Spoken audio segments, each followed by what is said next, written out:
안녕하세요. 이번 영상은 중학교에 입학해서 수행평가를 어떻게 준비하면 좋은 결과를 받을 수 있는지에 대한 이야기입니다. 중학생 학부모가 처음인 부모님들 뭐가 제일 간지러우실까 생각해 봤는데 수행평가를 어떻게 준비하면 좋은 결과를 볼 수 있는 건가? 1년 전 제가 간지러웠던 그 부분을 시원스레 긁어드려야겠다 생각했습니다.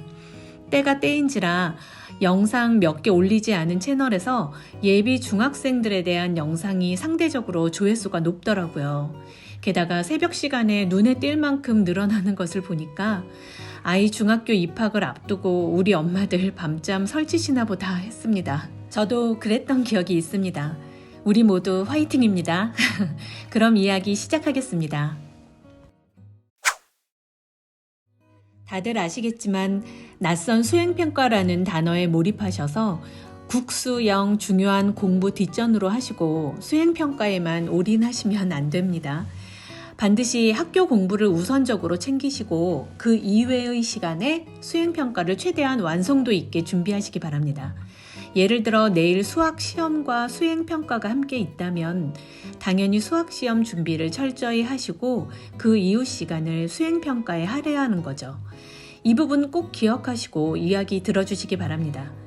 그리고 이 주제를 준비하면서 중학교 1학년 수행평가를 올 만점 받은 첫째에게 비결이 뭐냐 물어봤습니다. 그랬더니 너무 소소한 이야기까지 풀어놔서 정리해보니 좀 자질구레한 부분도 있네요. 양해해 주시기 바라면서 정리한 5가지 말씀드립니다. 첫 번째는 수행평가 전날에 미리 글을 작성해 보는 것입니다. 사실 수행평가의 대부분이 글쓰기라고 보셔도 될 겁니다. 중학교 수행평가라는 이름이 생소해서 그렇지 초등 고학년 때 선생님들께서 학교 수업 시간에 열심히 글쓰게 하시잖아요. 그 연장선이라고 보시면 되긴 한데 그래도 이제 중학생이니까 좀 더 깊이 있고 자기주도적인 글쓰기를 보여줘야 한답니다. 수행평가는 보통 학교 과목 시간 내에 이루어진답니다.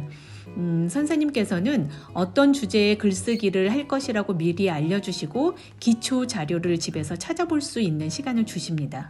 그러면 어떤 아이는 해당 주제를 가지고 이렇게 써야지 하고 생각만 할 수 있겠고 어떤 아이는 글을 풍부하게 쓸 수 있는 기초 자료를 열심히 찾아가는 아이가 있을 겁니다. 근데 베스트는 기초 자료는 너무 과하게 찾지 않고 직접 글을 쓰고 다듬어서 완성본을 만드는 데 집중하는 아이입니다. 우리 어른들도 어떤 주제로 글을 쓰려면 생각할 시간이 꽤나 필요하잖아요.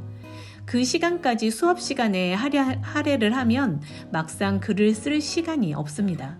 그래서 완성된 글을 한번 써보고 가면 제한된 시간에 충분히 만족할 만한 글을 써서 제출할 수 있는 거죠. 두 번째는 과목별 선생님의 성향 파악하기인데요. 이건 아이가 말해준 생생한 이야기였는데 과목별 선생님들마다 당연히 스타일이 다르신데 수행평가를 대하시는 것도 그렇답니다. 어떤 선생님은 수업 시간 내에 반드시 제출할 것을 강조하시는 분이 있고 또 어떤 분은 수업 시간에 마치지 못한 건 오늘 저녁 12시까지 메일로 제출하라고 하시는 분이 있다는 겁니다. 이건 그분의 스타일이기 때문에 1학기 초에 한두 번 경험해보면 파악이 되겠죠. 저희 첫째도 그 부분을 파악해서 일주일에 서너 개의 수행평가가 잡혔을 때는 선생님별로 스케줄을 맞췄었다고 하네요. 1학년을 지내보니까 수행평가 집중기간이 있더라고요. 학기별로 일주일 정도의 모든 과목 선생님들께서 수행평가를 내주시는 것 같은 느낌이랄까요? 아이들이 정말 힘들어한답니다. 그러니 학기 초에 선생님 성향을 잘 파악해 놓으시면 유용하게 시간 배분하실 수 있을 겁니다. 세 번째는 모둠 활동할 때 조장 맡아 하기입니다. 아이가 이야기해준 소소한 꿀팁이라면 꿀팁인데요. 모둠 활동을 할 때는 선생님께서 과정 중심 평가를 하고 계시는 경우가 많거든요.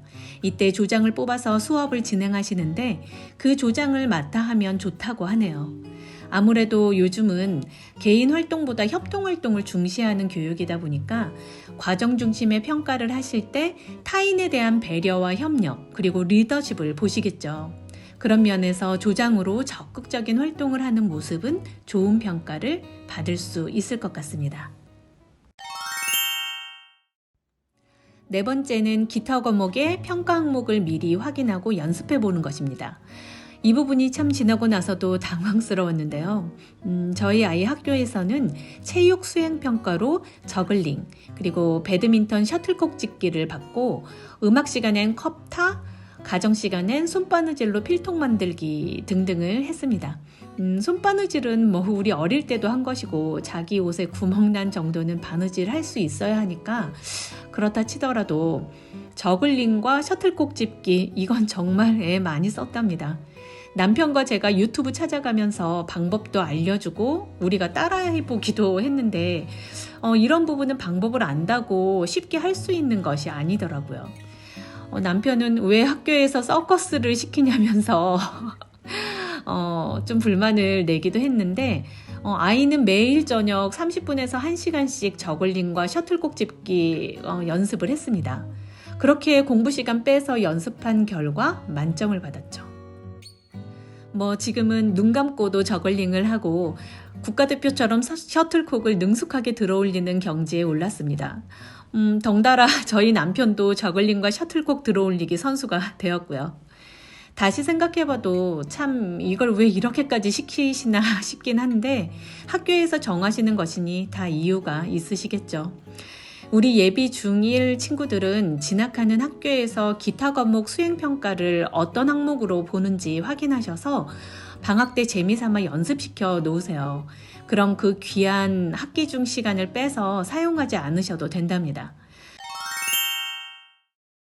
마지막은 평가 기준에 맞추기 그리고 제출기한 지키기입니다. 앞선 영상에서 학교 과정 중 평가 기준에 맞추는 것이 중요하다고 말씀드렸는데요. 수행평가도 마찬가지입니다. 첫 번째 말씀드린 글을 미리 써볼 때도 평가 기준에 부합하게 작성했는지 반드시 확인하고 체육, 음악 등 기타 과목 수행평가도 통과하는 기준들이 세세하게 있거든요. 완성도를 높이는 것도 중요하지만 평가를 하시는 그 기준에 맞춘 완성물인지 보셔야 한답니다. 이렇게 5가지로 말씀드렸는데 도움이 되셨을지 모르겠네요.